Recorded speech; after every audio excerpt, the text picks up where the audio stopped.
Lebih baik kita melepaskan orang yang betul-betul bersalah daripada menghukum orang yang tidak bersalah. Oke, bismillahirrahmanirrahim. Assalamualaikum warahmatullahi wabarakatuh.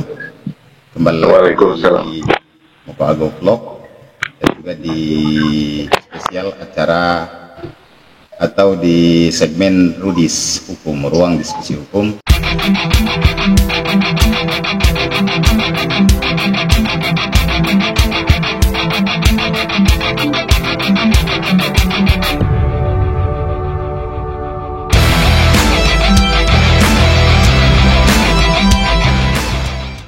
Seperti biasa, di sini kita bersama dengan Pak Amir Minabari, SH, MH. Beliau adalah praktisi hukum dan juga sebagai dosen, juga sebagai advokat. Nah, bagi masyarakat Pulau Raya khususnya atau Sulawesi Utara yang mungkin perlu pendampingan hukum, bisa juga langsung menghubungi Pak Amir Minabari. Nanti kita akan sertakan juga kontak beliau.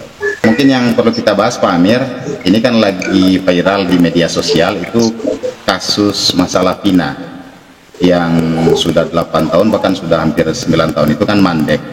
Tiba-tiba itu viral lagi, yang kita tahu bersama viralnya kasus Vina itu setelah diklaimkan lagi, kemudian ya kita tahu bersama kan netizen Indonesia itu luar biasa. Dan ternyata setelah itu viral, kemudian itu ditindaki lagi. Nah, ada beberapa temuan yang didapat dalam kasus ini yang melihat ada beberapa kejanggalan sih, atau menurut kita masyarakat pada umumnya. Yang pertama itu penangkapan pada terduga pelaku oleh ayah dari korban ini, yang notabene-nya juga mungkin ada seorang aparat, dan beliau ini kan bukan di bagian reskrim tapi bagian narkoba, tapi melakukan penangkapan yang bukan pada bidangnya. Nah, itu bagaimana tanggapan Pak Amir selaku praktisi hukum melihat masalah ini? Ya baik, Assalamualaikum warahmatullahi wabarakatuh. Waalaikumsalam warahmatullahi wabarakatuh. Ya, memang kasus Vina ini belakangan memang menjadi polemik di ruang publik ya, karena seakan-akan terdapat dua kutub, yakni pandangan masyarakat pada umumnya dan pandangan penegak hukum. Itu seakan-akan bertolak belakang, ada dua versi di sana. Jadi yang mau saya jelaskan, yang pertama itu persoalan prosedur awal itu penangkapan daripada para pelaku ini yang dilakukan kebetulan oleh Ibtu Rudiana yang juga selaku ayah daripada korban. Nah, apakah proses penangkapan itu sudah sesuai dengan prosedur atau aturan yang berlaku? Itu kan banyak pertanyaan, sedangkan yang bersangkutan ini bertugas di bagian narkotika, bukan di bagian reskrim. Nah, sebenarnya masalah penangkapan itu diatur di dalam KUHP. Jadi tugas untuk menangkap seorang pelaku kejahatan atau pelaku kejahatan itu sebenarnya bukan hanya terdapat pada para penegak hukum, tapi juga kepada masyarakat umum atau sipil. Itu juga diberikan hak untuk melakukan penangkapan terhadap pelaku kejahatan apabila kasusnya pelaku kejahatan ini tertangkap tangan. Jadi masyarakat umum itu juga bisa memiliki hak untuk menangkap si pelaku, tapi tentu saja tidak melakukan perbuatan melawan hukum atau main hakim sendiri. Jadi ditangkap tapi dibawa ke polsek atau kantor polisi terdekat. Nah, tapi bagi aparat penegak hukum, bagi polisi, itu bukan hak, itu adalah kewajiban. Ketika orang polisi itu mengetahui terjadi tindak pidana, maka kewajiban baginya untuk mengamankan atau menangkap si pelaku kejahatan tersebut dalam konteks tadi tertangkap tangan. Nah, ini diatur di mana? Ini diatur di pasal 111 ya, ayat 1 KUHP. Dalam hal tertangkap tangan, setiap orang berhak, sedangkan setiap orang yang mempunyai wewenang dalam tugas ketertiban, penyidik ketentraman dan keamanan umum wajib menangkap tersangka guna diserahkan beserta atau tanpa barang bukti kepada penyidik atau penyelidik atau penyidik. Jadi itu adalah kewajiban.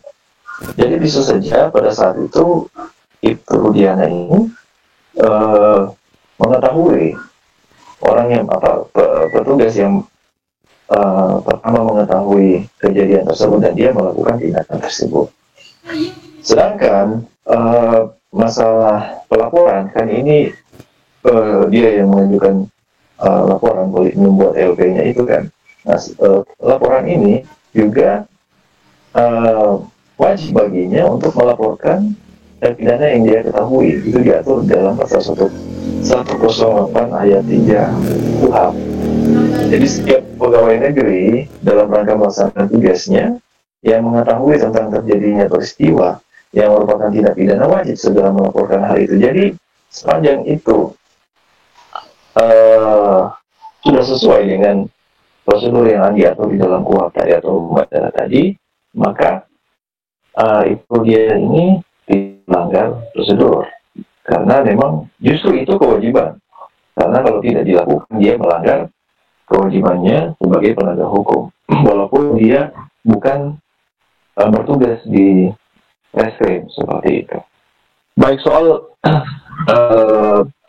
penganiayaan terhadap para pelaku ini yang diduga dilakukan oleh penyidik atau aparat penegak hukum itu sebenarnya bermuara kepada alat bukti, karena salah satu alat bukti yang diatur di KUHP itu adalah keterangan terdakwa. Kalau dulu di sebelum KUHP ini ada, hukum acara kita itu menggunakan HIR.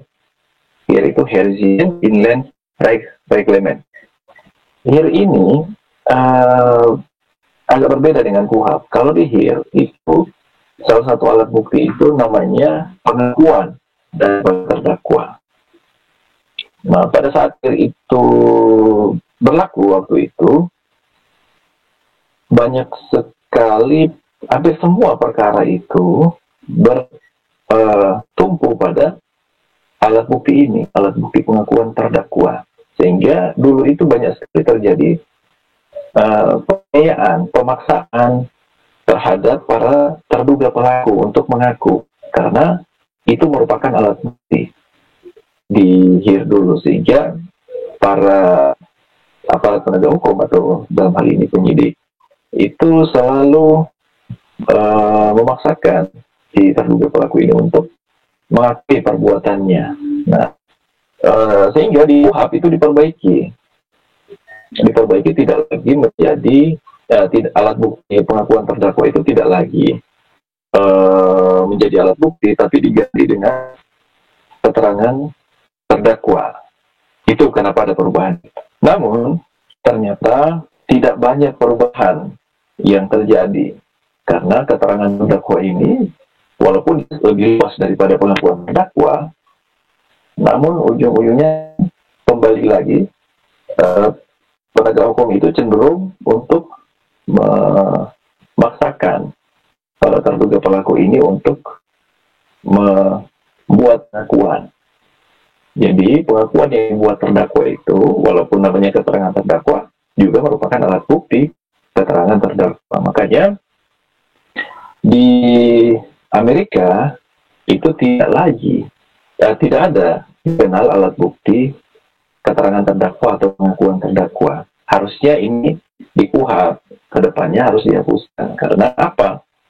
Keterangan terdakwa, baik keterangan terdakwa maupun pengakuan terdakwa ini sudah seharusnya dihapuskan dari KUHP kita, hukum acara kita, agar para penegak hukum itu tidak lagi mengejar pengakuan atau keterangan dari terdakwa ini. Ketika itu sudah menjadi alat bukti, maka itu tidak relevan lagi untuk dipertimbangkan oleh hakim sebagai salah satu alat bukti untuk menjadi dasar baginya untuk menjatuhkan pidana kepada para pelaku. Jadi ini masuk juga nanti buat kedepannya, siapa tahu para perumus kitab undang-undang hukum acara pidana yang baru itu sudah seharusnya menjelaskan bagaimana keterangan terdakwa ini dihilangkan saja dari kitab. Itu yang pertama. Yang kedua, alat bukti petunjuk ini juga harusnya dirubah. Alat bukti petunjuk ini banyak sekali digunakan hakim untuk membentuk petunjuk yang kurang tepat. Jadi alat bukti petunjuk ini di Belanda juga sudah tidak dikenal. Yang dikenal itu adalah pengamatan hakim atau Eigenwarning van der Rechter. Itu pengamatan hakim di dalam persidangan. Tidak dikenal dengan bukti petunjuk ini. Itu juga harus dirubah. Jadi memang kuhap kita masih istilahnya masih ada banyak hal yang perlu diperbaiki, khususnya tadi yang mengenai keterangan terdakwa itu sebaiknya dihilangkan. Nah, bermula dari situ sehingga banyak sekali kasus-kasus atau kejadian seperti ini itu muncul ke permukaan. Nah, sekarang bagaimana, apa upaya para terduga pelaku ini apabila memang betul mengalami penganiayaan yang dilakukan oleh para penegak hukum itu? Di KUHP kita sebenarnya sudah banyak, di KUHP sudah banyak juga untuk yang ketentuan yang mengatur atau merumuskan tentang larangan-larangan pemaksaan atau penyiksaan seperti ini, seperti yang diatur di dalam pasal 351 misalnya. Pasal 351 itu kan mengatur tentang penganiayaan pada umumnya atau penganiayaan pokok. Penganiayaan pokok itu bisa dilakukan oleh masyarakat pada umumnya atau juga bisa dilakukan oleh pejabat atau aparat penegak hukum. Karena ketika orang melakukan penganiayaan, baik itu masyarakat sipil atau para penegak hukum, itu bisa dijerat dengan pasal 351. Terus ada juga pasal pasal 421, pasal 422. Di pasal 422 itu pegawai negeri, dikatakan pegawai negeri yang memperkara pidana memakai cara-cara yang sifatnya memaksa untuk mendapatkan pengakuan atau agar orang mau memberikan keterangan, itu diancam pidana penjara paling lama 4 tahun. Jadi KUHP kita juga sudah mengatur upaya-upaya hukum bagi terduga pelaku itu untuk ditempuh apabila mereka betul-betul mengalami yang umumnya penganiayaan atau kekerasan yang dilakukan oleh aparat penegak hukum. Demikian Pak Aruf. Nah, ini juga yang menarik Pak Amir. Nah, sekarang kan kasus pena ini masih terus bergulir. Dari pandangan sendiri oleh Pak Amir selaku praktisi hukum dan advokat, prediksinya untuk kasus pena ini seperti apa? Apakah pelaku yang sebenarnya itu mungkin akan ditemukan atau seperti apa, Pak Amir? Ini menurut pandangan ya, pandangan pribadi Pak Amir. Iya. Jadi dalam perkara ini memang saya melihat ada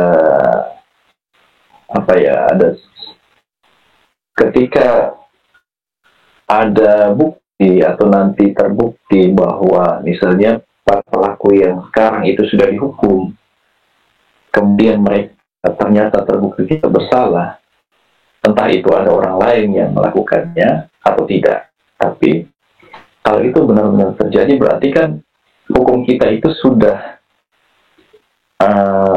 menghukum orang-orang yang tidak bersalah, apalagi sudah dijatuhi hukuman seumur hidup. Nah, itu sungguh suatu keprihatinan atau suatu pukulan yang sangat besar bagi penegakan hukum kita di Indonesia, karena dalam hukum itu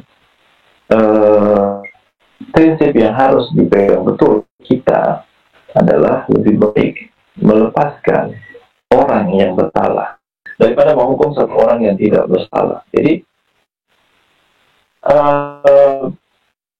ketika kita dihadapkan pada pilihan, apakah kita harus melepaskan seseorang yang betul bersalah, atau kita harus memilih menghukum orang yang tidak bersalah, maka kita harus memilih yang pertama.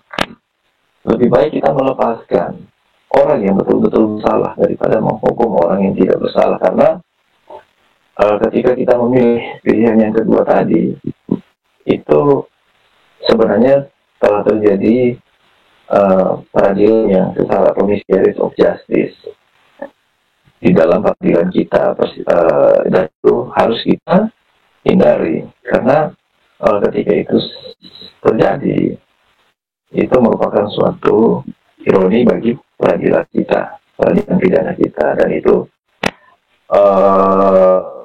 makanya harus betul-betul prinsip itu dipegang oleh para penegak hukum, khususnya bagi hakim.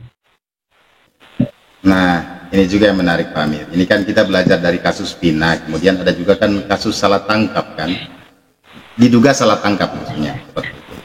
Kalau itu terjadi di tengah masyarakat, atau misalnya ada warga masyarakat yang tidak mampu, kemudian tiba-tiba dia ditangkap tanpa alasan yang jelas, atau misalnya salah tangkap lah seperti itu ya singkatnya.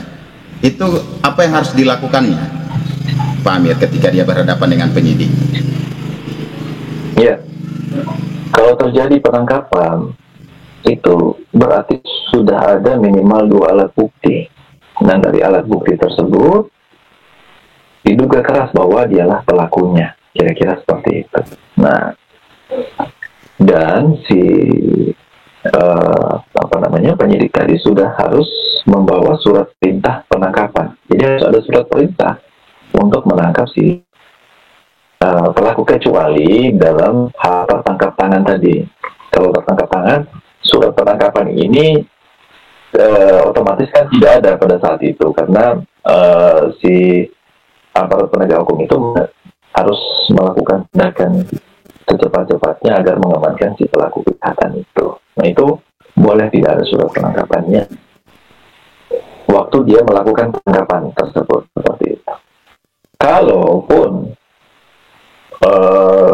setelah dia melakukan penangkapan terus ternyata keliru, maka si penyidik itu terus segera melepaskan si terduga pelaku tersebut. Seperti itu. Kalau tidak, si terduga pelaku tersebut boleh melakukan upaya hukum pra peradilan.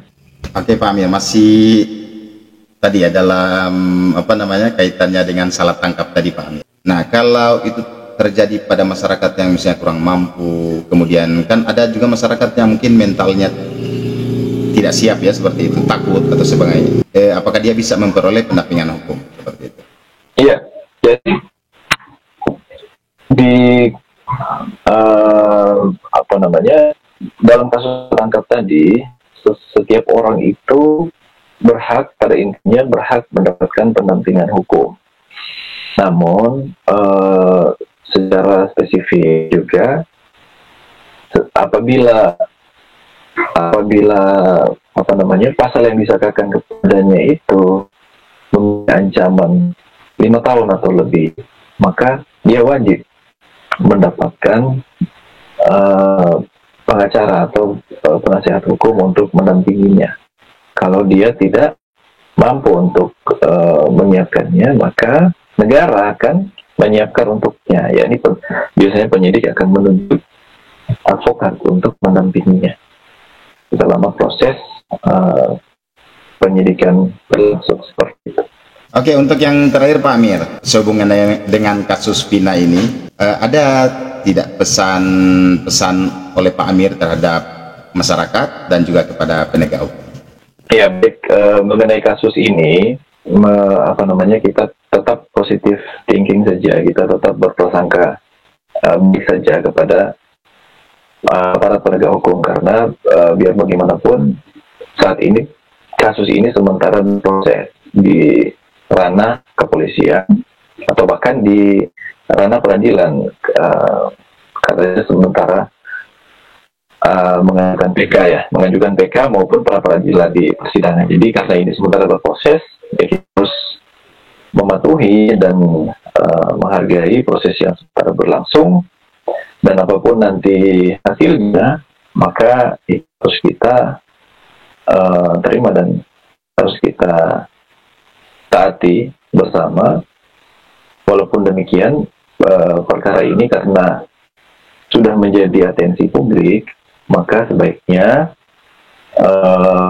perkara ini dijalankan secara transparan, karena tidak mungkin perkara ini akan menjadi seperti sekarang kalau prosesnya itu dari awal